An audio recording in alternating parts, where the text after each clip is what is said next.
시청자 여러분 안녕하십니까? BTV 대구 뉴스입니다. 첫 소식입니다. 대구 함지산 산불이 발생 23시간 만에 주불이 잡힌 데에는 야간에 투입된 진화 헬기와 특수 진화대가 큰 역할을 했습니다. 야간 진화 헬기 2대가 산불 현장에 투입된 건 이번 함지산 산불이 처음입니다. 보도에 김민재 기자입니다. 지난 28일 오후 2시에 시작된 산불. 불이 삽시간에 번지면서 4시간 만에 산불 대응 3단계까지 격상됐습니다. 결국 소방 헬기가 뜨지 못하는 야간이 됐고 진화율은 10%대에 머물렀습니다. 이때 야간에도 산불을 진화할 수 있는 헬기인 수리온 2대가 투입됐습니다. 수리온은 공중 충돌 방지 장비와 야간 영상 장비, 그리고 고성능 적외선 카메라 등이 탑재되어 있는 국산 헬기입니다. 단지 수리온 헬기는 도입 시기부터 야간 산불의 투입에 대한 취지가 좀 있었습니다.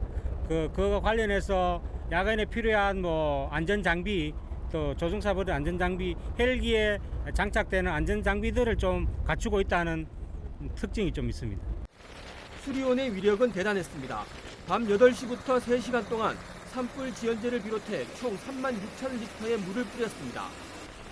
수리온 헬기 2대가 동시에 투입돼 야간 진화 작업을 벌인 건 이번 함지산 산불이 처음입니다.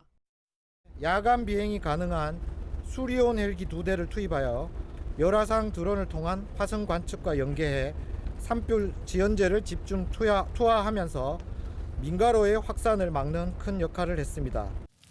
지상에선 특수 진화대 등 1,500여 명이 동시에 진화 작업을 벌였습니다. 이 시간 동안 진화율은 19%에서 54%까지 올라갔습니다. 그 바람의 화선에 따라서 인원을 배치했는데요. 그 배치하는 데 기준에 있어서의 전문성에 따라서 화선의 어려움, 그러니까 화선이 세다든가 길이에 따라서 특수진화대 같은 전문성을 배치하고, 또 화선이 좀 약한 지역은 전문진화대, 예방진화대를 투입하는 등 배치가 좋아서 야간 산불을 했고요. 대구 도심까지 위협했던 산불. 모두가 불가의 밤샘 사투를 벌인 끝에 큰 피해를 막을 수 있었습니다. BTV 뉴스 김민재입니다. 한국말을 배우는 외국인들은 우리말의 어떤 부분을 어려워할까요? 아무래도 존칭을 포함한 다양한 표현법에 어려움을 겪는 분들이 많은데요.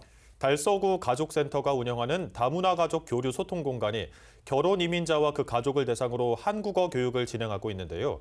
배움의 열기로 강의실이 뜨거웠다고 합니다. 천혜열 기자가 다녀왔습니다. 다문화 가족 교류 소통 공간인 다가온에서 열리고 있는 한국어 교육 현장.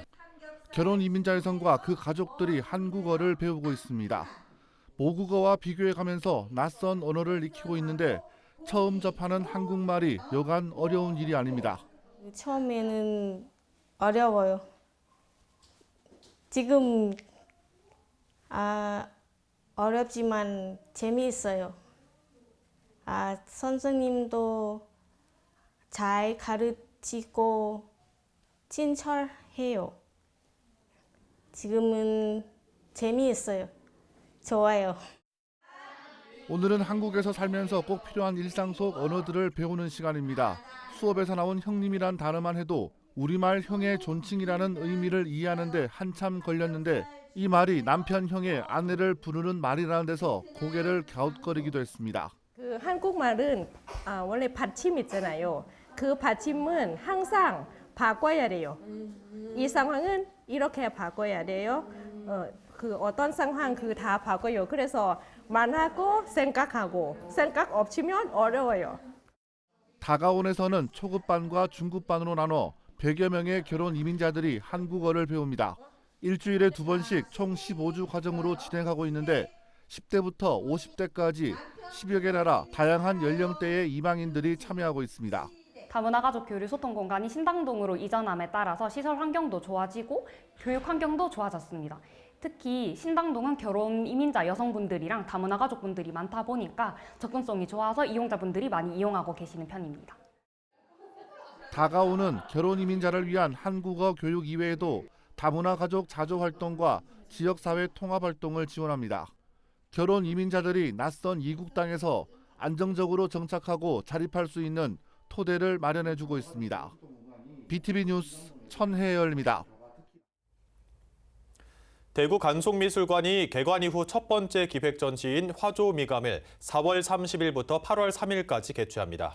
이번 전시에서는 조선 중기부터 말기에 걸쳐 시대적 미감을 대변하는 화조화의 아름다움을 만나볼 수 있습니다. 우성문 기자가 다녀왔습니다. 대중적으로 널리 알려진 심사임당의 화조와 초충도. 그림 속 꽃과 나비가 살아있는 듯 생생합니다. 겸재정선의 화조와 8면으로 구성된 화훼 영무화첩. 2019년 국내 최초로 뱅크 오브 아메리카 예술작품 보존 프로젝트에 선정된 화훼 영무화첩이 수리 복원을 마친 후 첫 선을 보입니다. 이번 전시에서는 정선의 화훼 영모 화첩 8면 전체 화면이 공개가 됩니다. 1938년도 개관 이후에 한 번도 전체 공개를 한 적이 없습니다. 복원한 상태 그대로를 전체 8면을 펼치는 기념비적인 공간 연출이고 특별한 기획 전시다라고. 단원 김홍도의 산수 일품첩도 함께 선보입니다.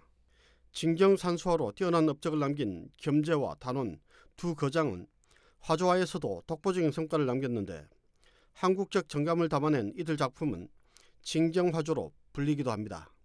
대구 간송미술관의 첫 기획전 화조 미감에선 16세기부터 19세기까지 각 시대의 미감을 담은 조선시대 화조와 37건, 77점을 총 3부로 나눠 선보입니다.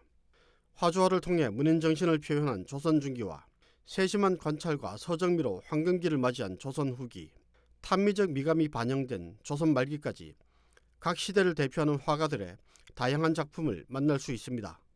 꽃이라든지 식물이라든지 동물, 그다음에 새 같은 경우에는 자연의 일부이면서 자신의 어떻게 보면 또 하나의 페르소나 같은 그런 느낌을 받으면서 일상에서의 그런 소소한 그런 희망이라든지 혹은 이제 꿈이라든지 이런 부분들을 좀 충족시켜주는 이렇게 좀 아름다운 꽃과 동물 그리고 새의 그림을 보시면서 이 작은 일상에서의 위안을 얻으셨으면 좋겠습니다. 또 이번 전시에선 아름다운 작품을 더욱 풍부하게 감상할 수 있도록 다양한 분야 전문가들이 협업을 했습니다. 세계 최고의 인테리어 디자이너 100인에 선정된 양태호 공간 디자이너가 전시 설계를 맡았고, 배우 임수정과 방송인 마크 테토가 재능 기부로 한국어와 영어 오디오 가이드 녹음에 참여해 관람의 즐거움을 더했습니다. BTV 뉴스 우성문입니다.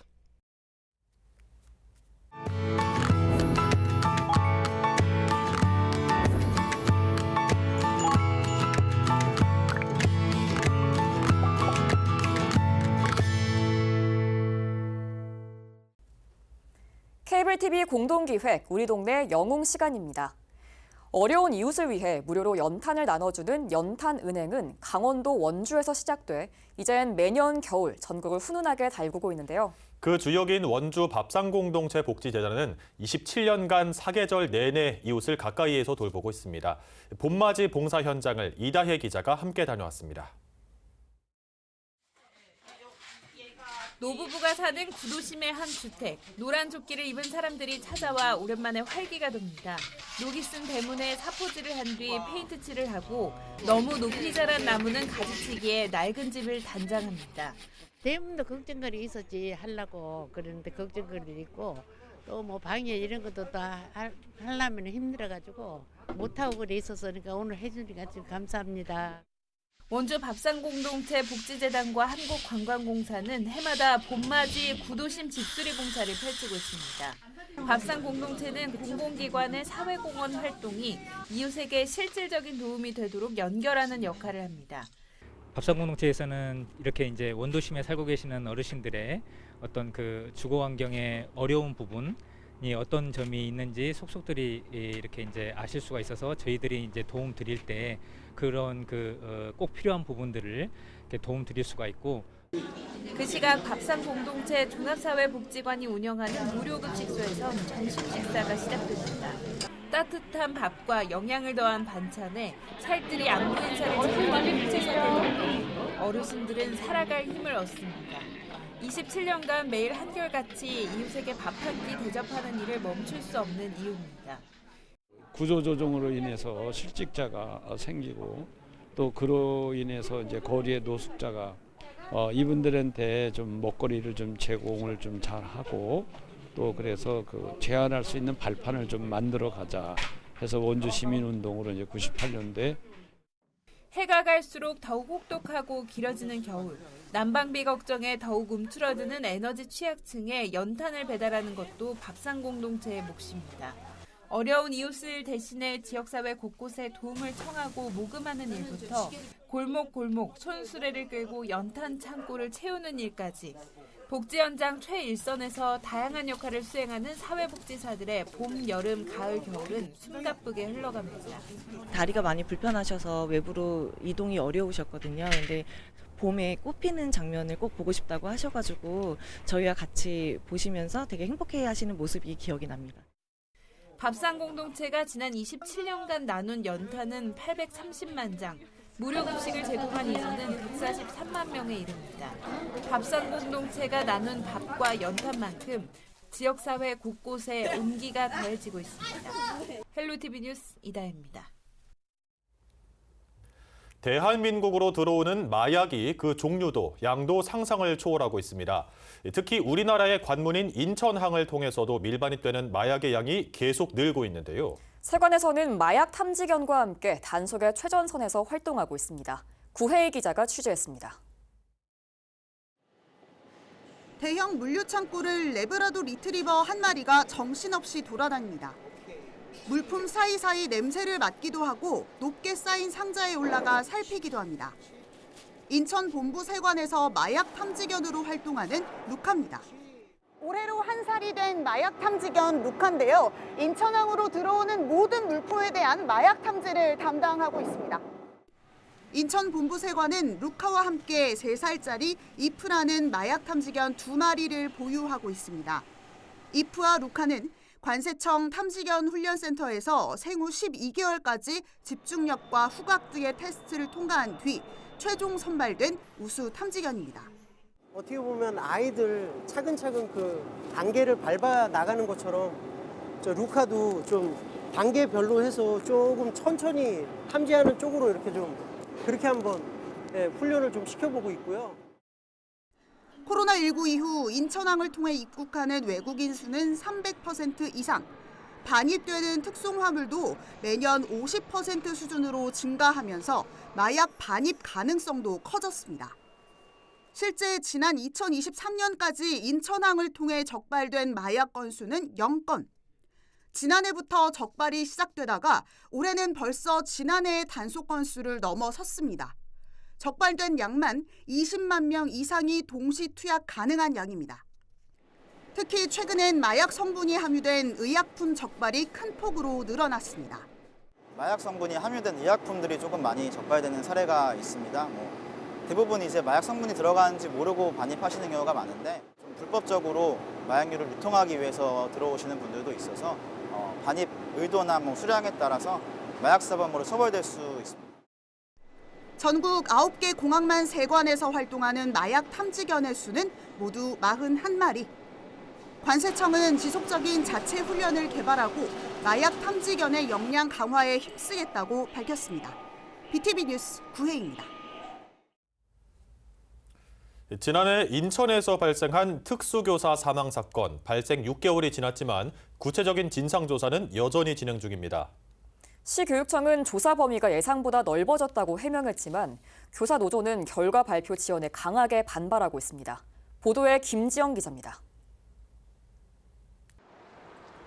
지난 10월 발생한 인천 초등학교 특수교사 사망 사건. 고인이 과밀학급을 맡아 힘들어했던 사실이 알려지면서 특수교육 현장에 열악한 교육 실태가 드러났습니다. 사건 직후 인천시 교육청은 진상규명과 재발 방지를 위한 진상조사에 착수했습니다. 진상조사위원회가 조사의 방향성과 범위를 설정하고 실질적인 조사는 진상조사단이 맡는 이원체제로 운영 중입니다. 하지만 사건 발생 6개월이 지나도록 사건의 원인 등 구체적인 결과는 발표되지 않은 상황. 28일 열린 기자간담회에서 인천시 교육청은 조사 범위가 예상보다 폭넓게 진행되고 있다며 면담 대상자가 계획보다 2배 이상 늘어났다며 지연 이유를 설명했습니다. 정확한 숫자는 여기서 밝히기는 좀 어려웠고요. 당초 예상했던 것보다 한 2배 이상 그 면담 대상자가 늘어났기 때문에 그 진상조사의 그 조사 시기가 자연스럽게 연장되고 있는 것입니다. 현재 진상조사단의 조사는 90% 이상 진행된 상태입니다. 향후 진상조사단이 최종 결과 보고서를 진상조사위원회에 제출하면 위원회가 보고서를 심의해 채택 여부를 결정합니다. 이 과정에서 진상조사단의 재조사를 요구할 수도 있습니다. 이후에는 순직 인정 절차가 진행될 예정입니다. 또한 유족 측과 사전 합의된 바와 같이 진상조사가 마무리되는 대로 순직 인정을 위한 신청을 진행할 계획입니다. 한편 이날 기자회견장 앞에선 교원단체 등이 피켓 시위를 진행하며 조사 지연에 대해 강하게 반발했습니다. 유족은 지금 지옥에서 살고 있습니다. 내용도 전혀 모르고 6개월이라는 시간을 기다리고 있습니다. 무슨 말로 위로하겠습니까? 위로가 됩니까? 이에 대해 인천시 교육청은 투명하고 공정한 진상조사와 후속 조치를 위해 최선을 다하겠다며 특수교육 문제는 다양한 원인이 존재하는 만큼 차근차근 문제를 해결해 나가겠다고 밝혔습니다. BTV 뉴스 김지영입니다. 미래 산업을 이끌고 창의적 기술 인재 양성에 산실이 될 미래직업교육센터가 2년간의 공사 끝에 개관했습니다. 취업 지원을 위한 맞춤형 교육을 통해서 학생들이 자신의 삶을 설계하는 힘을 길러주는 공간이 될 것으로 기대를 모으고 있습니다. 천혜열 기자가 취재했습니다. 미래직업교육센터가 착공한 지 2년 만에 개관했습니다.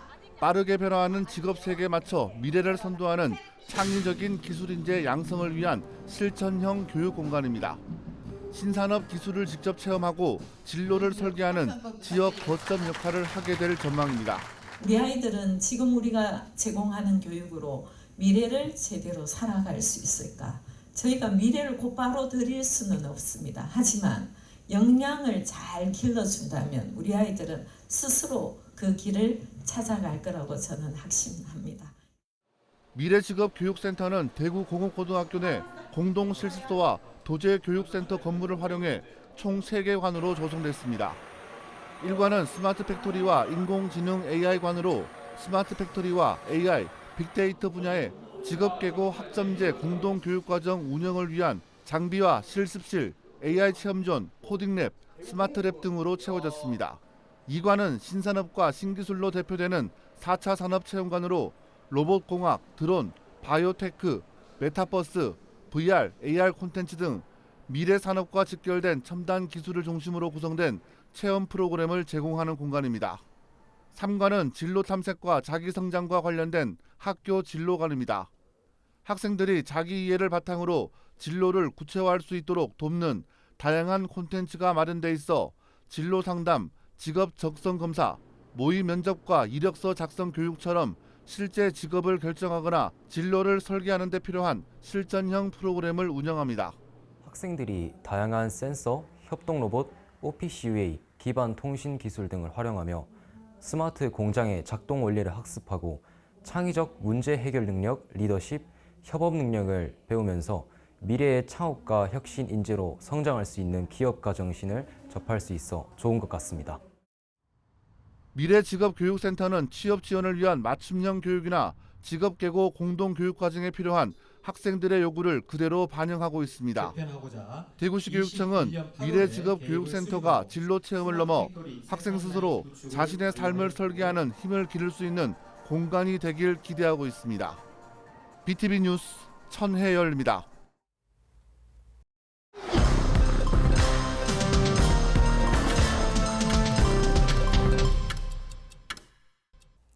올해 대구 지역 개별 주택 가격이 지난해보다 1.38% 상승했습니다.